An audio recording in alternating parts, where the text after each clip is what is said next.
অতিরিক্ত টিভি আর ল্যাপটপ দেখার কারণে খুব ছোট বয়স থেকেই তার চোখ খারাপ হয়ে গেছে। এমনকি যখন ক্রিকেট খেলেছেন কন্ট্যাক্ট লেন্স পরে খেলতে হয়েছে। ব্যাট হাতে তার চোখ পিটপিট করা 90-এর দশকের মানুষদের আজও নস্টালজিক করে তোলে। কিন্তু 2026 সালে এসে 16 বছর আন্তর্জাতিক ক্রিকেট থেকে বিদায় নেওয়া সৌরভ গঙ্গোপাধ্যায়কে এই অভিযোগে অভিযুক্ত হতে হলো। অভিযোগকারী আর কেউ নয়, তার দাদাগিরির সেটে আসা খুদে দাদারা। সৌরভ এক কথায় স্বীকারও করে নিলেন সেই অভিযোগ। ক্রিকেট মাঠে সাধারণভাবে অভিযোগ স্বীকার করতে আমরা খুব একটা দেখিনি সৌরভকে।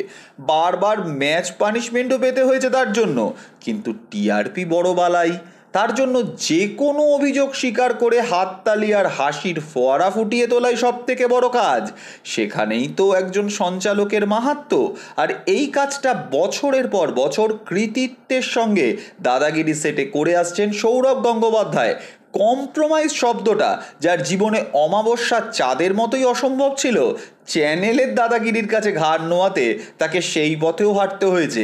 এমনকি ভিন্ন ধারায় কথা বলা সৌরভ সব সময় নজর কাড়েন মানুষের। অজয় দেবগান অভিনীত ময়দান ছবিটি দেখার পর বক্স অফিসে সাফল্য না এনে দিতে পারলেও সকলকে সেই ছবি দেখার অনুরোধ করেন সৌরভ। বলেন ভারতীয় ফুটবলের স্বর্ণযুগ এবং কালজয়ী ফুটবল কোচ শহীদ আব্দুল রহিমের দুর্ধর্ষ গল্প উঠে এসেছে এই ছবিতে। এই ছবিতে তাই সকলেই অবশ্যই ছবিটি দেখুন। কিন্তু জি বাংলার দাদাগিরির কাছে বেহালা চৌরাস্তার দাদাকে বারবার হেনস্থা হতে হচ্ছে। আর তা হতে হচ্ছে খুদে খুদে অংশগ্রহণকারীদের কাছে, যেখানে নিজের চোখের সমস্যার কথাও স্বীকার করে নিতে হচ্ছে সৌরভকে।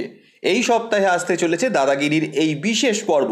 টিআরপিতে যে রবিবার সন্ধ্যা বাপি বাড়ি যা হয়ে যাবে সেটা ভেবেই বোধহয় এতগুলো ডট বল খেলে ফেললেন সৌরভ গাঙ্গুলি। এই ধরনের আরও ভিডিও পেতে এবং এই মুহূর্তের সময়ের সঙ্গে আপডেট থাকতে এখনই সাবস্ক্রাইব করুন টাইমলাইন ক্রিয়েশন।